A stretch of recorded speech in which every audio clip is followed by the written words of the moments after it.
என்னென்னத்தையோ தேடி போகிறேன். படிக்கணும்னு நினச்சேன், படித்தேன். நல்ல வேலை கிடைக்கணும்னு நினச்சேன், அதை தேடினேன், வேலை வந்துச்சு. பணம் வரணும்னு நினச்சேன், அது வந்துச்சு.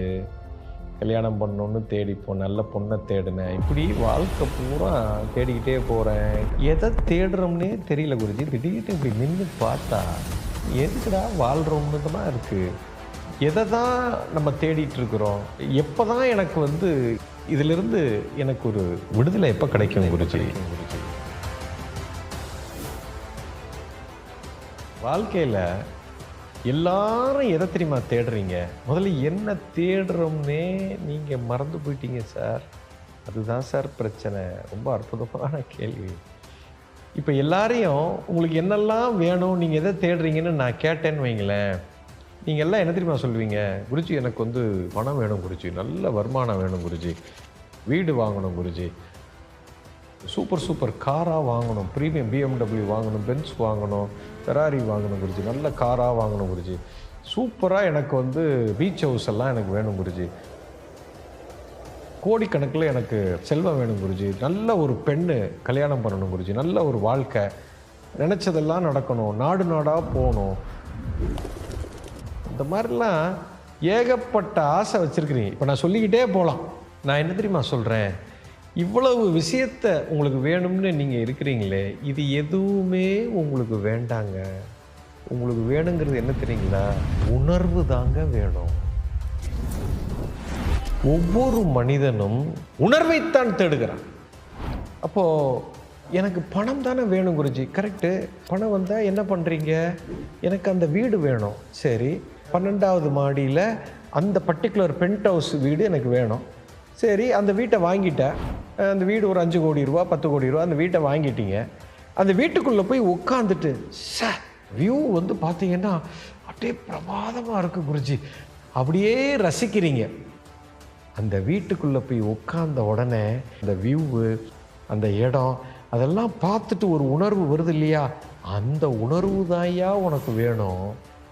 இப்போ ஒரு பென்ட்லி வாங்கணும், போர்ஷே வாங்கணும், இந்த மாதிரிலாம் நினைக்கிறீங்க. இப்போ அந்த காரை வாங்கிட்டு அதில் உட்காந்து ஓட்டிகிட்டு போகிறீங்க. ஓட்டிகிட்டு போனால் எப்படி இருக்குடா வண்டி, அப்படியே சூப்பராக இருக்குது, என்ன ஒரு ஃபீலு, அப்படி இருக்கணும். அந்த காரில் உட்காரும்போது ஒரு உணர்வு இருக்கு இல்லையா? அந்த உணர்வு தான் உனக்கு வேண்டும். ஸோ ஒவ்வொரு மனிதனும் எதை தேடுகிறான் என்று சொன்னால் உணர்வைத்தான் தேடுகிறீர். அந்த உணர்வு எதில் இருக்குது? பெண்ணிடத்தில் இருக்குது, வீட்டில் இருக்குது, காரில் இருக்குது, மனைவிட்ட இருக்குது, பவரில் இருக்குது, உலகத்தில் இருக்குதுன்னு நினைக்கிறீங்க. சார், இந்த உணர்வு எங்கேயுமே இல்லைங்க. இந்த உணர்வு உள்ளேயே இருக்கிறது. You understand? அதுதான் உங்களுக்கு புரியவில்லை. இதனால தான் நீங்கள் ஃப்ரஸ்ட்ரேட் ஆகி இதையெல்லாம் தேடி தேடி போய் கடைசியில் தேடலில் போய் நம்மளுடைய எனர்ஜி எல்லாம் போய் உணர்வும் போய்விட்டது.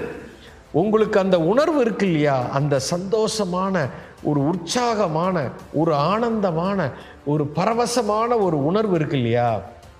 அந்த உணர்வுக்கும் பணத்துக்கும் சம்பந்தம் இல்லை. அந்த உணர்வுக்கும் மனைவிக்கும் சம்பந்தம் இல்லை. அந்த உணர்வுக்கும் பவருக்கும் சம்பந்தம் இல்லை. இந்த உணர்வுக்கும் எந்த சொத்துக்கும் சம்பந்தமே கிடையாதுங்க.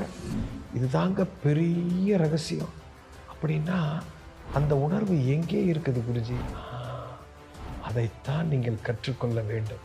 இந்த வாழ்க்கையை தாங்க புரியாமல் கோடிக்கணக்கான பேர் உணர்வை தேடுறோம்னே தெரியாமல் பொருளை தேடி தேடி வாழ்க்கையினுடைய சக்தியை பூரா இழந்து வாழ்க்கையவே இழந்துக்கிட்டு இருக்கிறீங்க. இந்த ரகசியத்தை சித்தர்கள் அறிந்து அதுக்குண்டான சூட்சமத்தை சொல்லி கொடுத்துருக்காங்க. அதைத்தான் ப்ராசஸாக மாற்றி உங்களை உணர வைப்பது தான் இந்த நிகழ்ச்சியே. இதுதான் உண்மையான மெய் ஞானம் என்று நாங்கள் அழைக்கிறோம்.